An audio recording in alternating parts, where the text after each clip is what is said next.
Hi friends, welcome to my channel. ఈరోజు మనం Annadata Sukhibhava payment status ఎట్లాగో తెలుసుకుందాం. ముందుగా క్రోమ్లోకి వెళ్ళి అన్నదాత సుఖీభావ అని టైప్ చేయండి.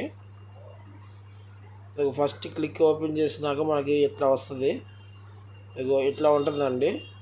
మనకి పేమెంట్ స్టేటస్ తెలుసుకోవాలి కాబట్టి నో యువర్ స్టేటస్ అని ఉంటుంది. ఒకసారి చూడండి.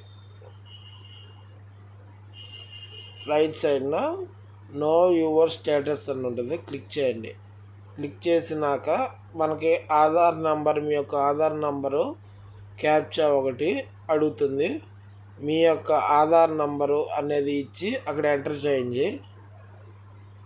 ఎంటర్ చేసిన తర్వాత క్యాప్చా కోడ్ అడుగుతుంది. క్యాప్చా కోడ్ కూడా ఎంటర్ చేసి ఒకసారి మీరు సెర్చ్ కొట్టండి.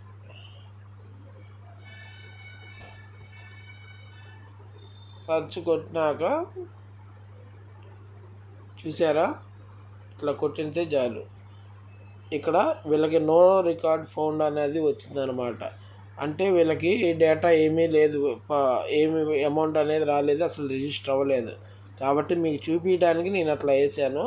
మళ్ళీ ఇంకోసారి వేరే వాళ్ళ ద్వారా చెక్ చేద్దాం. ఎవరైతే అప్లై చేసిన వాళ్ళు ఉంటారో వాళ్ళు ఏం చేస్తారంటే, మీ దగ్గర అప్లై చేసినప్పుడు ఉన్న మీ ఆధార్ కార్డు, ఎవరి పేరు మీద అయితే అప్లై చేసారో వాళ్ళ ఆధార్ కార్డు తీసుకొని మళ్ళీ ఇట్లా నో యువర్ స్టేటస్ క్లిక్ చేసి డేటా అనేది అలా అప్లై చేసిన వాళ్ళ ఆధార్ కార్డు అనేది నెంబర్ ఒకసారి క్లిక్ చేయండి.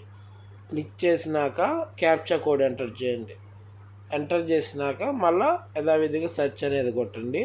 మీరు కనుక అప్లై చేసి మీ కనుక ఓకే అయిపోయి ఉండుంటే పైన మీకు సెర్చ్ కొట్టిన తర్వాత మీ మండలము, మీ పేరు, మీ డిస్టిక్, మీ ఈకేవైసీ, మీ మొత్తం డీటెయిల్స్ అన్నీ వస్తాయి. మీరు ఎలిజిబుల్లా, ఇన్ఎలిజిబుల్లా, ఒకవేళ ఫెయిల్ అయితే ఎందువల్ల ఫెయిల్ అయింది, మళ్ళీ ఈకేవైసీ పెండింగ్ ఉంటే ఈకేవైసీ పెండింగ్ ఉంటాం, ఇలా డీటెయిల్స్ మొత్తం క్లియర్గా దీంట్లో చెప్తుంది. Thank you friends. నచ్చితే సబ్స్క్రైబ్.